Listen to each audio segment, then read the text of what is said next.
Olha só, recebemos no estúdio o professor universitário e policial rodoviário Júlio Simbra, que foi recentemente eleito vereador pelo Democratas. Ele acaba de protocolar no Ministério Público uma ação judicial que pede que o primeiro presidente da Câmara Municipal possa passar a ser definido por eleição e não pelo número de votos obtidos nas urnas. Para você entender, atualmente a Lei Orgânica de Muriaé e o regimento interno da Câmara estabelecem que o vereador mais votado no pleito municipal assuma a presidência da Casa Legislativa. E a partir do segundo ano, a escolha passa a ser feita por meio de eleição entre os vereadores. Comigo aqui no estúdio, Júlio Simbra, prazer recebê-lo aqui. É isso mesmo então, explica pra gente como é que funciona atualmente, Júlio, e os motivos que te levaram a, no caso, a protocolar essa representação. Éder, a satisfação é toda minha. Um abraço a todos os telespectadores da nossa cidade. Muito bem, trata-se de uma representação junto ao Ministério Público. Por que o Ministério Público? Porque o Procurador-Geral de Justiça do Ministério Público de Minas, que é o chefe dos promotores, das procuradorias, das promotorias em Minas Gerais, ele é quem tem a atribuição de propor a ação direta de inconstitucionalidade. Então fiz uma representação, eu e os vereadores eleitos dos nossos partidos e os vereadores que já estão na Câmara hoje, Davi Lacerda, Reinaldo Dornelas, estivemos todos juntos nessa representação, a fim de questionar, Éder, a seguinte questão: o presidente da Câmara ele precisa ser eleito pelos seus pares. Senão isso fere o princípio da eletividade e o princípio da auto-organização de uma casa legislativa. Seja essa casa legislativa uma Câmara Municipal ou uma Assembleia Estadual de qualquer estado, ou em Brasília, o Senado Federal e a Câmara de Deputados, o presidente, os vice-presidentes, os secretários, enfim, a mesa diretiva de uma casa legislativa precisa ser eleita pelos seus próprios pares, a fim que reste respeitados os princípios da eletividade e da autonomia da casa. Para quem nos acompanha aqui, vamos deixar de uma forma bem fácil, que explica para a gente o que seria esse princípio de eletividade, para o nosso telespectador que nos acompanha. O princípio da eletividade é que diz que os próprios vereadores precisam eleger os seus pares para a mesa diretiva. Então, a mesa diretora de uma Câmara de Vereadores ou de qualquer casa legislativa, ela é composta por uma representação proporcional das legendas partidárias daquela Câmara. Então, se eu digo que o candidato a vereador mais votado, ele é alçado automaticamente à presidência, eu tiro o direito dos vereadores de votarem em seus próprios pares. Esse é o princípio da eletividade, o princípio que dá o direito de votar e ser votado.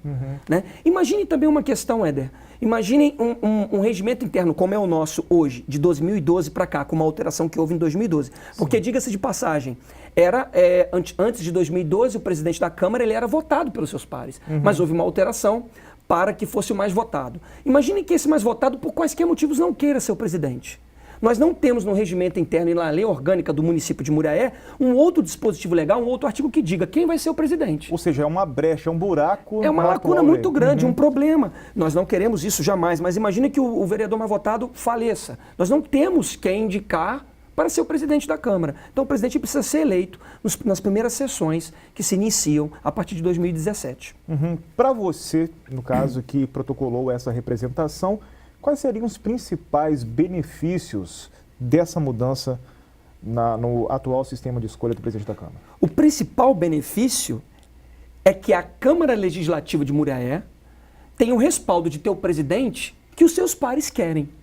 Né? Então, a Câmara ela faz as chapas. Veja bem, Éder, muito importante dizer, trata-se de um questionamento jurídico e não político.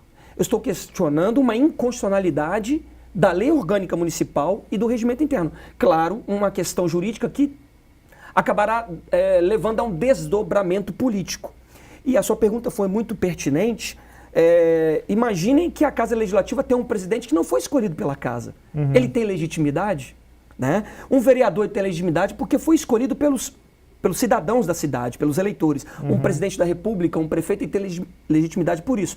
Agora, o presidente de uma casa legislativa, para ele efetivamente representar os seus pares, ele precisa ser eleito pelos próprios vereadores. Você acredita que isso chama-se,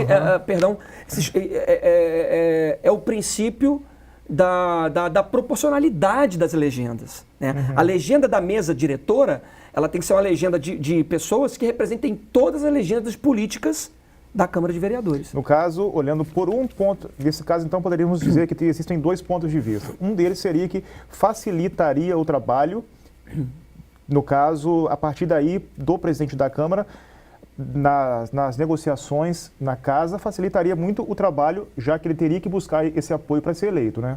Perfeitamente. Ele, enquanto presidente da casa, ele pode ser presidente da casa, mas não tem a maioria no parlamento. E se ele não tem a maioria no parlamento e é um presidente não eleito pelo parlamento, qual a legitimidade que ele tem para requerer as necessidades da casa?